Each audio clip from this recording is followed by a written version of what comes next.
Hey everyone, it's Sarah, and I'm writing a novel.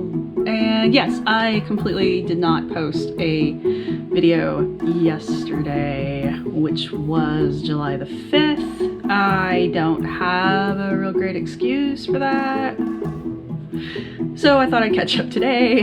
Like, nobody's perfect, okay? And yeah, so last time I talked to you guys, I said I was going to go a little bit more in depth into that I'm a planster, and you know that I plan my novels out. I use outlines and I use mind maps, and you know, I am not a professional. This is just what I do and what works for me. So I don't want people to like think, not that I ever think anyone will ever turn to me for writing advice, but yeah, so when I write, the first thing I like to do when I'm starting to get an idea is I have a mind mapping program called Inspiration, and it's a neat little program because you can mind map in it. And if you don't know what a mind map is, it's like you start with like a bubble and you write your main topic inside the bubble, and then you draw lines off of it, and you draw new little bubbles, and you know, like you start off with the topic of like ice cream, that's your main topic, and then you're like chocolate and vanilla and strawberry, and you draw all those together, and they all connect to ice cream because they're all types of ice cream. And like strawberry, you can have like artificial, real, and that kind of a thing. It's like a skill I was taught when I was in school for helping to break down complicated ideas when you want to write a paper about them. And it's just a fun way, I think, to just kind of coalesce things. It's really great when you are world building and when you are working on character backgrounds and character relationships, because you can connect things with lines. And in the inspiration program, you can write little notes that are on the lines, or you can write notes that belong to the bubbles, and you can color coordinate everything and make everything really neat. You know, you can make everything very visual, like snap pop. And the other really neat thing that you can do with it is like when you're plotting, and I use it for plotting a lot of times, after I get done, sometimes I don't even go into the mind map part anymore anyway. Don't go into the mind mapping part anymore now. I just go to the outline. And the neat thing about Inspiration is you can toggle between the two. So you can create your mind map in an outline format and then toggle over to the mind map itself, and it'll generate one for you, or you can create a mind map and then toggle it over to the outline. It's kind of a mess sometimes, but you know, you can work with it. So that's where I like to start when I'm coming up with new ideas and I'm trying to like link things together, or I'm world building, like I said. I've used it for years. I really like the program. I use it a lot when I am creating a storyline for games, because I do role play and I run a lot of games, and so I use that a lot of times when I'm trying to put together a convoluted storyline for my players. And I don't know, it's just a tool I'm comfortable with. So if you like mind mapping and you like the freedom of a mind map, I recommend the Inspiration software. And so once I have that, I really do create an outline out of that. And what I have found is I can move the outline from Inspiration into Scrivener now. And I wasn't a huge fan of Scrivener, and I'm still not like 100% sold on Scrivener because I use Windows, so I don't get all the really cool bells and whistles that Scrivener gets if you're using Apple, because I'm not part of the cult of Apple. And so like Scrivener is all right, but at the Windows level, it's not any better really than like yWriter. And I think yWriter's on like yWriter 6 or yWriter 7, and it's like the letter Y writer, and it's free. Scrivener is not. You can, a lot of times you can get a discount version of Scrivener, so it's not like break the bank expensive, but you know, for 40 bucks, I would really expect to have a program that does more than the freeware version, even though they're not written by the same people. The main reason I use Scrivener over yWriter right now is because I'm just, all of my projects are in it right now, and it's easier to toggle between it. And the one big benefit that Scrivener has over yWriter for me is that it theoretically will export your novel in Kindle format already, so you don't have to go through and reformat it. I'm pretty sure there's still going to be some formatting, fine-tuning I'm gonna have to do because I don't trust anything. So we'll see if the formatting thing turns out to not really be as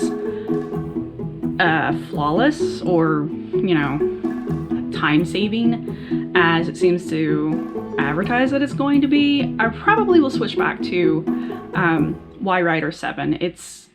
It has a lot of features in it that I prefer.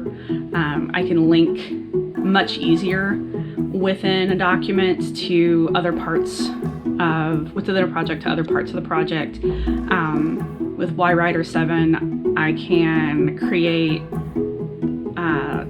items and places and characters. There's already a database built up for that, and then I can link back and forth from those.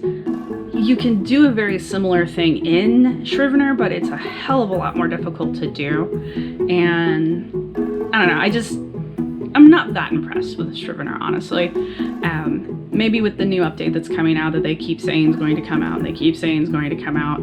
Supposedly they're finally going to unlock all the stuff that you can do on a Mac, on a Windows. Maybe when that happens, it'll make it a much cooler program, because I know there's a lot of really cool bells and whistles in the Mac version of Scrivener that would make it a very worthwhile program, but in Windows, it's if you're a Windows user, it's really not that big of a deal, honestly. Just get yWriter 7, save yourself some money. It's a fine program. So where was I? Yes, but you know about Scrivener. So my planning process starts off with like a mind map, and then I move to an outline, and then when I bring it into, well, currently Scrivener, what I like to do is create a document for each one of my headings, and some of those will immediately become scenes, and some of those are more like abstract ideas of like, in this scene, or you know, in this chapter I want them to discover like the Ark of the Covenant. So what I'll do then is I have like my folder, you know, Ark of the Covenant discovery, and then underneath that I'll have like, you know, first they have to find the jewel, and then they have to find the map, and then they have to align the jewel in the map, and you know, those to me are separate scenes, because of course if you're writing a thriller, all these things don't happen at once, so they have to happen in individual phases, but that allows me to know how many scenes I need for that, like basically plot.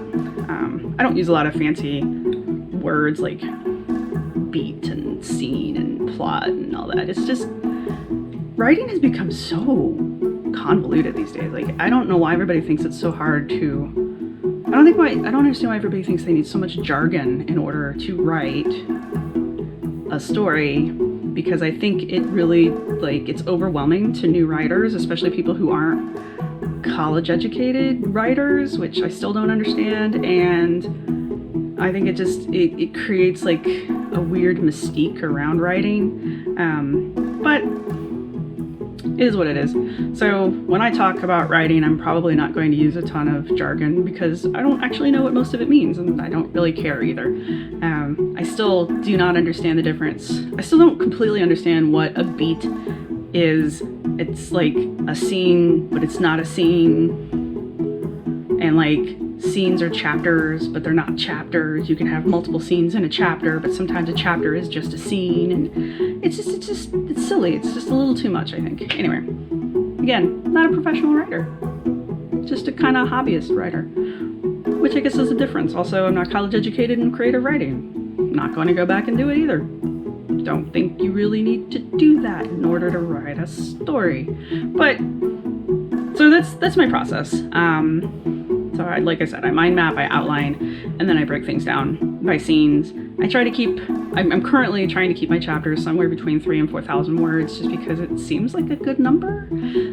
I don't know. I don't really totally understand. I know that I don't want it to be like 7,000 words long, because apparently long chapters make your books seem like they're going on forever, and shorter chapters make readers feel like they're moving through it faster. So I can understand that. It's a pacing thing. I get pacing, I really do. So like I can understand why, like, in the middle of the book you probably want to have like shorter chapters, and at the end of the book maybe, and in the beginning of the book maybe you want to lengthen your chapters a little bit more, and then, you know, like when you want the book to go faster you have the shorter chapters and that kind of stuff.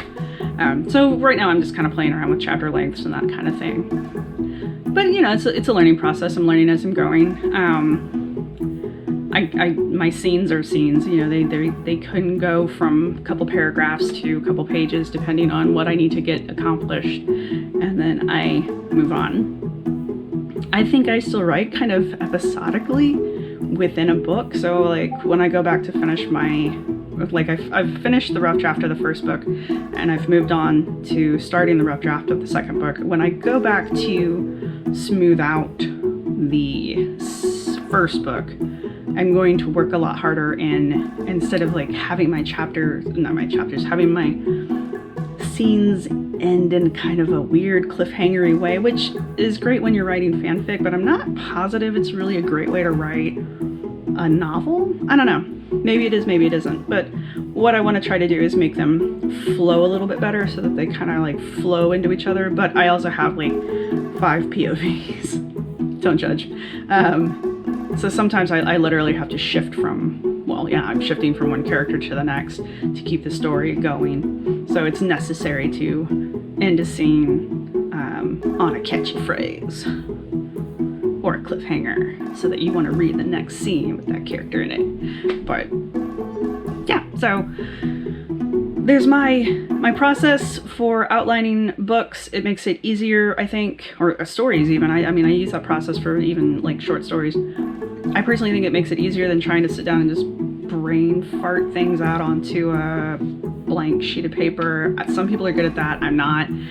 I get lost and then I ramble. Gee, I wonder why. And so an outline really helps because it really does give you the freedom to explore things and write what if scenes and you know, do the things that you want to do as a pantser. But then when you get lost, you've got your outline to kind of put you back on track, and so you know where you are and you know where your story needs to go, and you know if a scene is going to work or not. You know, I mean, oh, I've got this great scene that I just wrote. It does not fit anywhere in the story, and it doesn't do anything to help enhance the story. So I guess that's where that kill your little darlings thing comes in. Anyway, wanted to keep these short as possible. Thanks for listening to me ramble. If you have any questions about anything for me, let me know. I'm also open to suggestions as long as people are nice about it, because I don't like mean people. So yeah, see you guys tomorrow, and thanks for coming on the adventure with me.